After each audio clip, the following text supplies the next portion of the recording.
The laughter was thick in the air, hanging like the heavy scent of roasted meat and spilled wine. I stood there, gripping the back of the old wooden chair so tightly my knuckles had turned white.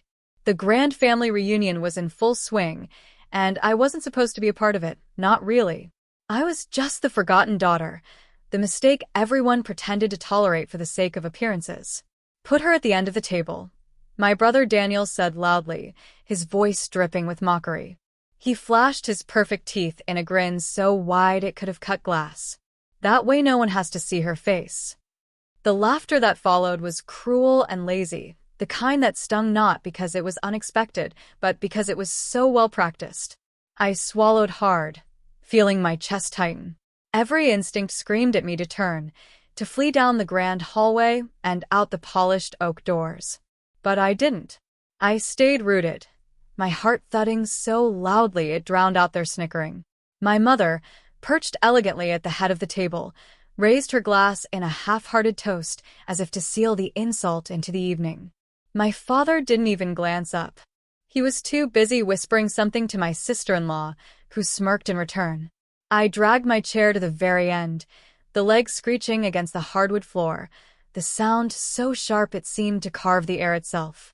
I sat down quietly, folding my hands into my lap, keeping my gaze low. They thought they had won. They thought I would shrink smaller and smaller until I finally disappeared altogether. But that was before the lawyer walked in. I saw him first, a man in a sharp gray suit, moving through the open French doors at the back of the room, carrying a single, slim envelope. His eyes scanned the crowd, ignoring the mingling guests, the fake smiles, the clinking of champagne flutes. His gaze landed on me. He moved fast, his shoes silent on the polished floor. No one else noticed him yet. He came to my side, leaned down so only I could hear. His voice was steady, low, urgent. "Miss Hartwell," he murmured, "it's time." My heart slammed into my ribs. The weight of the moment was overwhelming, like standing at the edge of a cliff, knowing one step forward would change everything forever. I rose slowly, the chair scraping again behind me. The laughter faltered. Forks clinked awkwardly against plates. Someone coughed. All eyes turned toward me. I felt every ounce of their scrutiny, their amusement flickering into confusion. I didn't rush. I didn't stumble. I stood tall, my chin lifting just slightly, my hands trembling but hidden at my sides. I cleared my throat, my voice cracking slightly, but steady enough. "I have something to share," I said. The lawyer stepped up beside me, slipping the envelope into my hand. I glanced down at it. My name was scrawled in my grandfather's careful handwriting. Daniel smirked. "What is this, some kind of pity letter?" "Maybe it's an apology for the face you got stuck with." A few people chuckled nervously, unsure if it was still safe to laugh. I tore open the envelope carefully, letting the contents slide into my palm. It wasn't a letter. It was a deed. And attached to it was a notarized statement. I read the first line silently, my breath catching.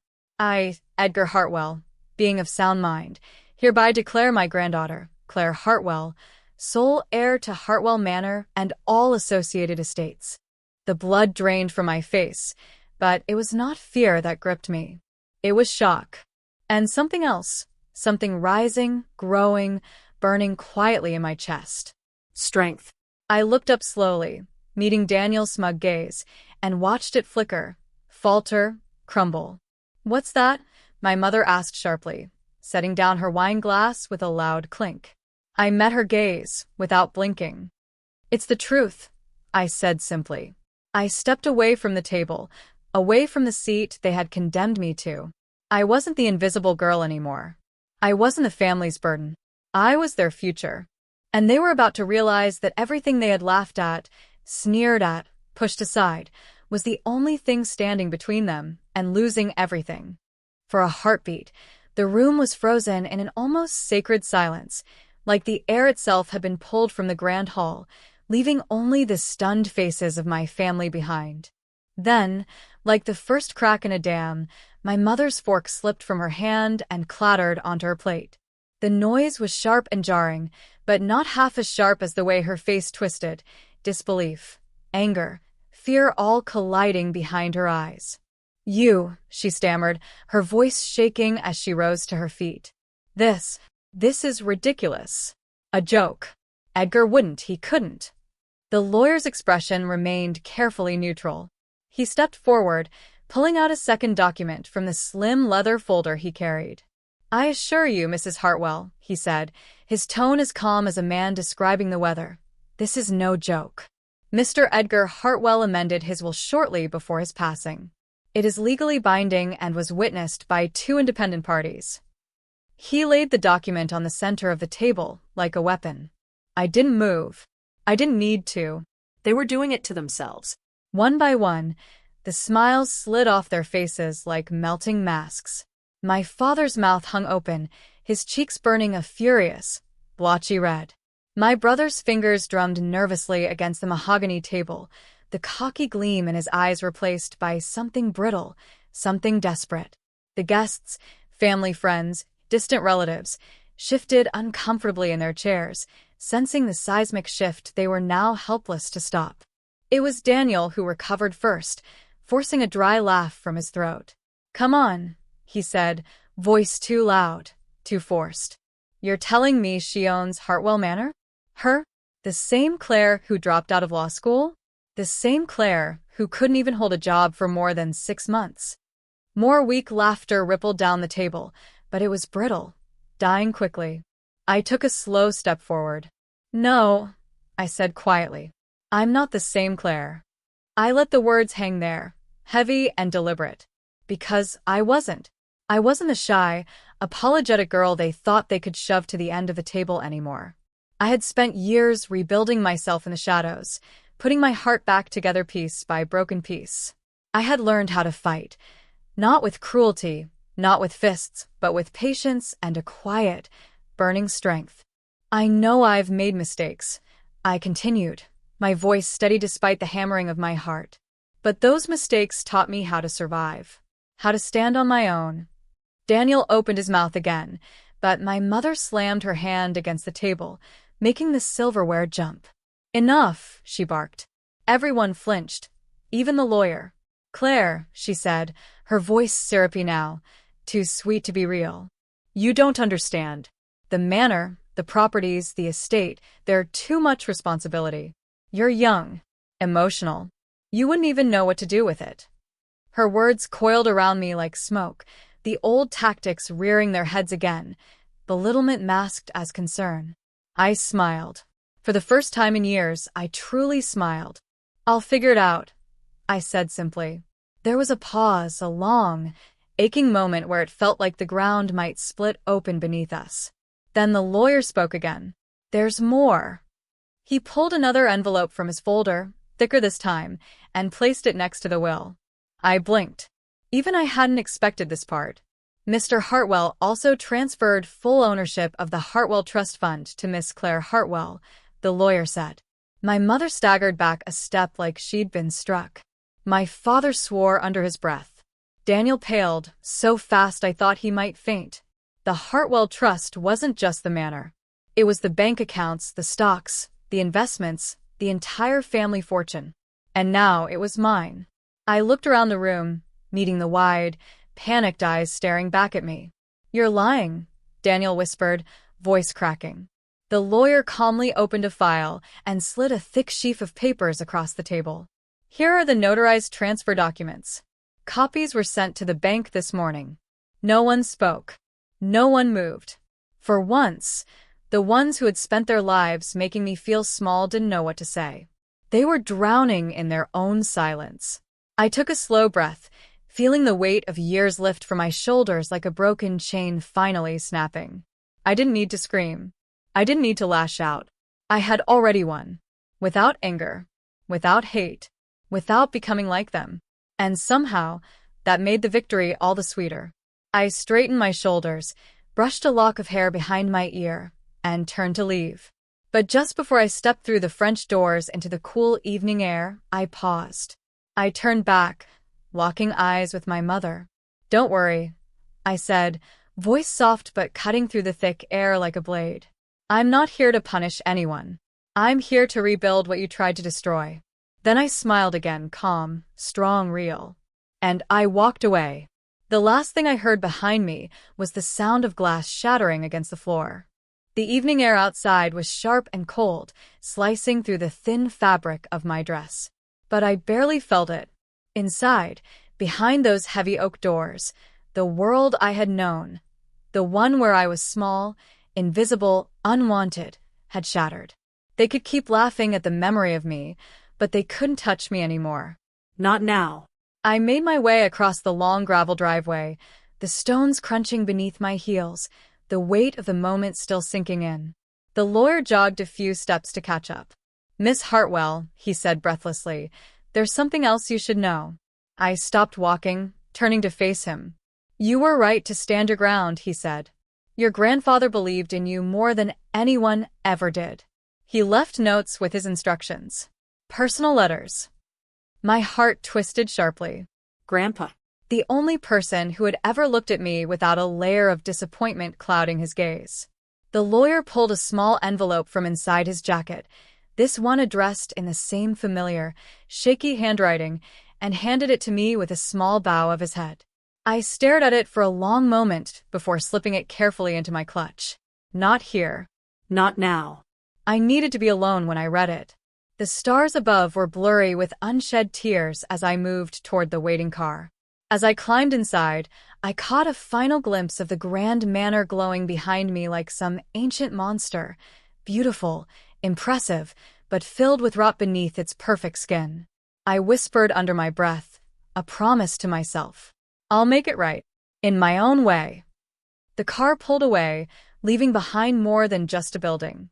I left behind a version of myself, too, one I would never let them summon back again. The days that followed felt like breathing for the first time. I didn't return to the manor immediately. I needed time to think, to heal, to figure out what being Clare Hartwell, heir to everything, truly meant. For the first time, I wasn't surviving anymore. I was building. I spent long mornings sitting on a battered park bench, clutching cups of steaming coffee between my hands, scribbling ideas into a cheap spiral notebook. Not ideas for revenge. Ideas for restoration. There were dozens of properties attached to the Hartwell estate. Some had been neglected for decades, historic homes crumbling quietly on the outskirts of town, old community centers that had fallen into disrepair when the money dried up. Places that once meant something. And I realized, sitting there with the winter wind tugging at my hair, that I didn't want to be another Hartwell hoarding wealth in a mansion full of ghosts.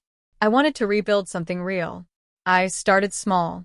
The first project was a dilapidated library near the town's edge, a place my grandfather had once taken me when I was little, his hand warm and calloused around mine. I poured funds into its restoration, hiring local workers, consulting historians, breathing life back into every dusty shelf and broken window pane. At first, people were skeptical. Whispers followed me everywhere I went. The fallen daughter, the broken girl who had somehow clawed her way back to the top. But slowly, the whispers changed. The grand reopening of the library was a modest affair. No red carpets, no photographers, no champagne fountains. Just rows of books, bright lights, and the laughter of children discovering stories they'd never known existed. Standing there on that creaky wooden floor, watching the town's kids race from aisle to aisle, something cracked open inside me, a quiet, aching kind of happiness I hadn't felt in years. I wasn't just changing buildings. I was changing lives. Of course, not everyone was thrilled. It didn't take long for Daniel to come slithering back into my orbit. He found me outside the library one crisp morning, leaning against a gleaming black SUV, his sunglasses hiding whatever desperation might have been showing in his eyes. "Claire," he called, his voice laced with false warmth. "Long time no see, little sis." I didn't stop what I was doing, hanging a new donation sign near the entrance, but I tilted my head slightly to acknowledge him. "Daniel," I said flatly. He chuckled, a hollow, brittle sound. "Look, I get it. You're mad. You want to teach us a lesson." Fine. "But don't you think it's time to move past all that family drama? I mean, we're still blood, right?" I wiped my hands on my jeans and finally turned to face him fully. He was thinner than I remembered, paler, like someone who had spent too long chasing things that never loved him back. "I'm not mad," I said simply. "I'm free." He blinked, thrown off balance. I stepped closer, my voice lowering. "And you're right," I added. "We are family. That's why I'll always hope you find your own way. But I'm not here to fix you." Daniel's mouth opened, but no words came out. I smiled gently, not cruelly, not victoriously, but with genuine sorrow for the boy he had once been and the man he had chosen to become. "Take care of yourself," I said. Then I walked past him without another glance. It was one of the hardest things I'd ever done, and one of the most powerful, because real strength isn't about crushing the ones who hurt you. It's about refusing to let their darkness touch you anymore. I sat on the edge of my small apartment's worn-out sofa, the envelope from the lawyer heavy in my hands. I had been avoiding it, afraid of what it might awaken inside me. Tonight, though, there was no running. No distractions. Just me, the cool hum of the night air, and my grandfather's final words. With trembling fingers, I opened it. Inside was a handwritten letter, pages of it, the ink shaky but strong enough to last. "My dearest Claire," it began, "I know when you read this, you'll have walked through fire already. And I know you'll think the world sees you the way your family has tried to. Small. Invisible. Wrong. But I see you, girl. I have always seen you. And you are none of those things." Tears blurred my vision, but I kept reading. "This estate, this fortune, it's not your burden. It's your freedom. Use it not to rise above them, but to rise beyond them. Build something they could never understand. Heal the places they left broken. And most importantly, heal yourself. You were never their failure, Claire. You were always my greatest hope." The last line hit the hardest. "Promise me one thing. Forgive them in your heart, but never let them drag you back into their darkness." I pressed the letter to my chest, letting the sobs come. For once, it wasn't pain that tore through me. It was release. The next day, I made a decision. No more waiting. I returned to the manor. The grand old house looked different now, less intimidating, almost tired. I walked through its dusty halls, each step echoing with memories. Birthday parties where I sat forgotten in corners, holidays where I was the afterthought. But I wasn't that girl anymore. In the main hall, the family portraits hung thick on the walls. Row after row of smug faces, frozen in time. I stopped in front of my father's painting. A man who had spent my whole life pretending I was invisible. I didn't tear it down. I didn't smash it. Instead, I hung a new portrait next to it, one of the town's library, freshly restored and glowing with life. Let the world see both sides of the story. I wasn't here to erase history. I was here to add to it. The manor's grand hall wasn't supposed to feel warm, but today it did. The final phase of the restoration project was complete. Old rooms that had been locked for decades were opened again, not for galas or showy parties, but for the town. An orphanage wing, a community art center, a free legal clinic. The house wasn't a symbol of power anymore. It was a symbol of hope. And today, the doors were thrown open for the first time.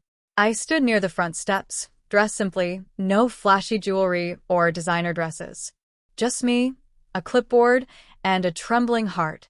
One by one, people started arriving. Single mothers clutching toddlers. Elderly couples smiling shyly. Young artists carrying sketchbooks under their arms.